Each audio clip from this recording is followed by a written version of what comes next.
quand des forces de police, par exemple, me disent qu'ils ont rencontré Macron avec Pierre Berger quand il était mineur dans un avion rempli de coke, qui sont obligés d'appeler leurs supérieurs. Ça, c'est des affaires que j'aurais dû sortir en réalité. Encore une fois, quand on avait, oui, ça n'engage que moi, mais n'engage que toi. Il n'y a aucune preuve de ça. Ah si, bah moi.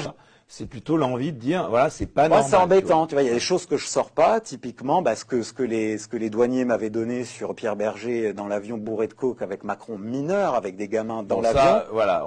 Moi, j'aimerais revenir un instant. D'abord, qu'est-ce que vous répondez à ceux et qui sont quand même assez nombreux qui vous traitent de mythomane ou qui vous disent parce qu'ils ont rien d'autre à dire. C'est des pauvres cibles, c'est des minables. Comment ils peuvent, alors qu'ils viennent me prouver que je suis un mytho? Non, parce que ces affaires, donc toutes ces rumeurs autour, en effet, d'agression sexuelle, de pédophilie, ouais, dont on a en effet, c'est vrai, sans parler de nom.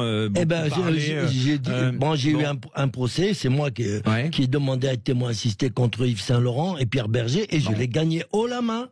Alors que tous ceux qui se sont attaqués à ces gens-là ont eu de grosses amendes, comme Salim Laibi, par exemple, grosses amendes, des peines de prison avec sursis et tout. Moi, j'arrive au tribunal, boum, boum, boum, j'ai sorti mes trucs. Alors, c'était quoi exactement? Qu'est-ce que vous aviez exactement dit au tribunal? J'ai expliqué que déjà, j'ai pris 20 ans de prison au Maroc à cause de Yves Saint-Laurent. D'accord? Parce que Yves Saint-Laurent, il abusait, il se servait de la cocaïne pour violer des mecs, des enfants et des moins enfants. Mais ça, là encore, bon, il est décédé, il peut pas vous répondre. Donc mais alors on peut plus rien dire, ça y est, il faut respecter la mort des autres, toutes les saloperies qu'ils ont fait, on doit fermer sa gueule. Non, moi je le dis.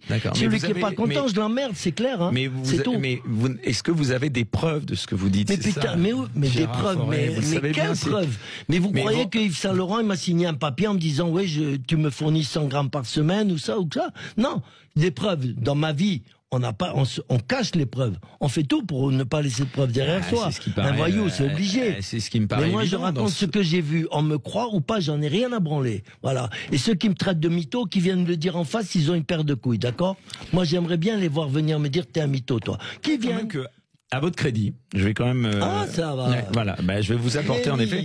C'est vrai qu'avec tout ce que vous dites dans vos livres, je suis assez étonné et je pense notamment donc à tout ce que vous dites sur vos clients célèbres dans le monde politique ou du show business. Personne ou presque n'a jamais porté plainte contre vous. Je parle des personnes. Je parle des vivants, parce que pour les morts, évidemment, ils peuvent plus. Non, mais pour les vivants, c'est vrai. Alain Delon, vous dites des choses incroyables. Voilà, vous avez jamais. Tapie, Ardisson, tout ça, j'ai parlé de tout le monde, même de Macron, du pape, de ci, de là. Il y a personne qui bouge.